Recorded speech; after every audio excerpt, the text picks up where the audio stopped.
Welcome back, and we start with a look at the news making the headlines. President Abdel Fattah el-Sisi on Friday inspected the construction work of a number of roads and axes in the industrial works linking the east to the west of Cairo. We have the details.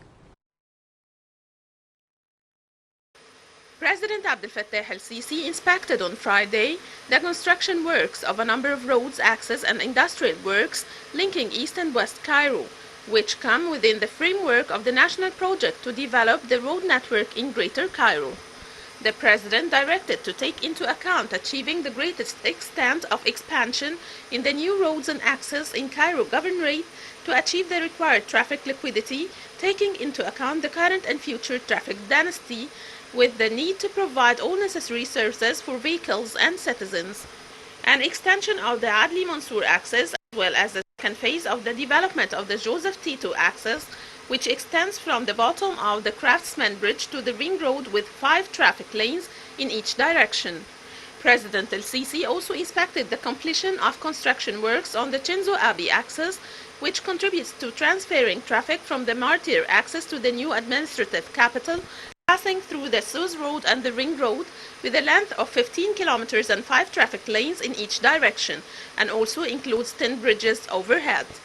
This is in the context of the interest in the infrastructure and the development of the road and transportation network that Egypt is currently witnessing. We're now delighted to be joined over the telephone by Dr. Emad al-Shirbini, the International Highway and Traffic Consultant. Dr. Emad, a very good afternoon to you, sir. Thank you. Thank you so much for joining us, Doctor. Now, as we can see, lots of developments in the roads and highways, bridges, tunnels all around the country. A very important development of the Egyptian road infrastructure. Tell me, Doctor, how do these developments, especially of the road networks, assist with the Egyptian economy on a whole? Okay. Egypt's growing population and dynamic economy have resulted in a need for the greater infrastructure development over recent years. Given that cars still remains, as you know, Egypt's most popular mode of personal transportation, yes, as well the trucks to carry cargo, and this is seen most in its roads. Cairo and many other cities in the country display the major traffic problems or jams. Yes. As such, the Egyptian government has important lines and significant investments in the road system to ensure that it will have the capacity to cope with all requirements or traffic requirements along the next years. Egypt National Road Project, as you know, starts in 2014. Yes. And for the highways, developed around 7,000 kilometers of the new roads in the country. An improved road network will support for sure the economic development, reduce traffic conflicts, yes, reduce the air pollution, the use of fuels, also foreign currency demand, and improve all over safety for the roads.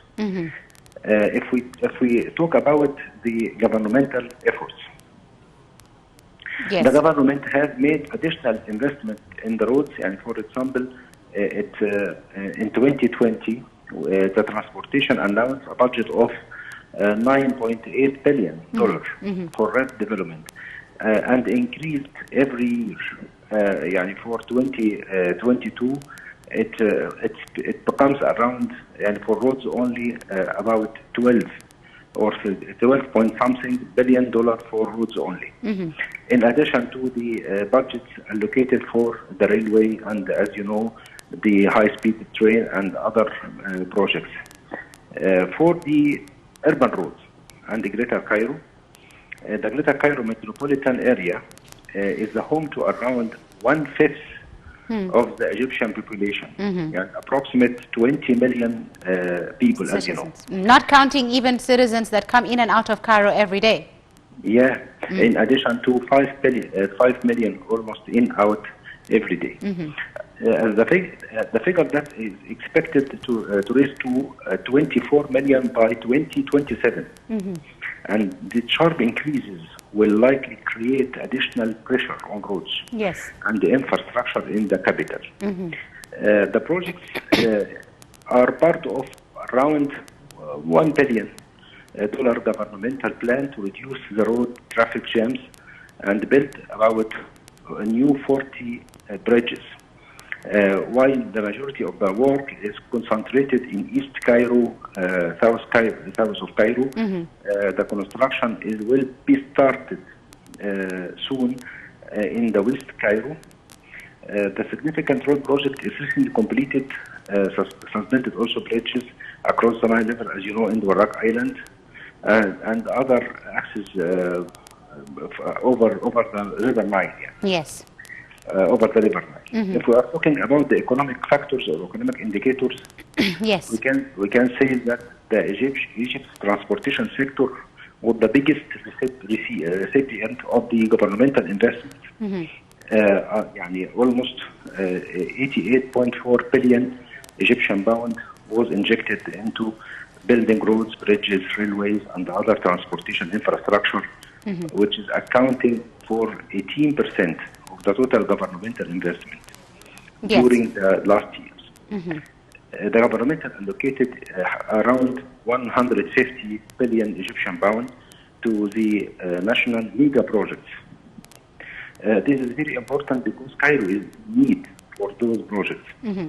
33.3 billion, around 22% was injected into transportation sector in last year.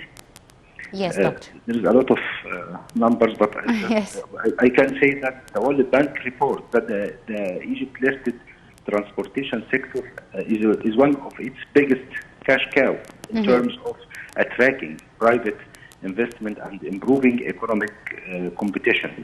Yes, the absolutely. governmental has accordingly continued to open the market access to encourage more private sectors and investors to plug in the financial gap of the transportation needs. And the private sector starts already. It's around 31% of the total investment in the transportation over the past 5 years. Okay. And this is an important figure because we need to encourage them to come more and more our transportation sector. Indeed, Dr. Emad. And as you mentioned, sir, there are lots of new even modes of transportation that are going to be introduced over the next period. We're speaking about the electric train, the monorail, different developments in different sectors in Egyptian transportation. What are the most important means, in your opinion, that will be entering this service for the first time? And in your opinion, what will their importance be, not just in terms of, traffic liquidity, but also to encourage further investment in outsourced areas around the country? Yeah, we now in cooperation with Sistra. This is one of the French sector company. Yes. Also Siemens. The different companies that are in charge of these projects. My question to you, Doctor, the importance of these new developments in the transport sector with regards to the Egyptian citizen as well as investors in more accessibility at higher frequencies and less time, which is really the main aim after all. Okay, for example, for the high-speed train from El Sokhna, new capital, to Helwan, then to Burj Al Arab, and then to Alamein, to Marsa Matruh, and to Alexandria. This is, the world says that it's the new railway, but it's the new Suez Canal on rails, because they are connecting by those rails the Red Sea and the Mediterranean Sea, so we can create another plans for goods, especially those who need to be in a dry sector or dry port, because now we are just only allowing ships to pass through or to pass from the Suez Canal, and they pay like taxes. Now we will create another plan for the international cooperation in the terms of goods and transportation and the maritime cooperation because of these rail lines. As well, it will also reduce the waste of time, because if you can imagine, you can move from Cairo to the north Yes. coast in 1 hour and a half only, instead of 4 hours. That in itself is a great achievement, absolutely. Yeah. Right, Dr. Emad Nabil, the International Highway and Traffic Consultant. Thank you very much, Doctor, for your time and your insight on today's edition of Cairo Local Time. Ladies and gentlemen, a short break and we'll be right back. Stay tuned.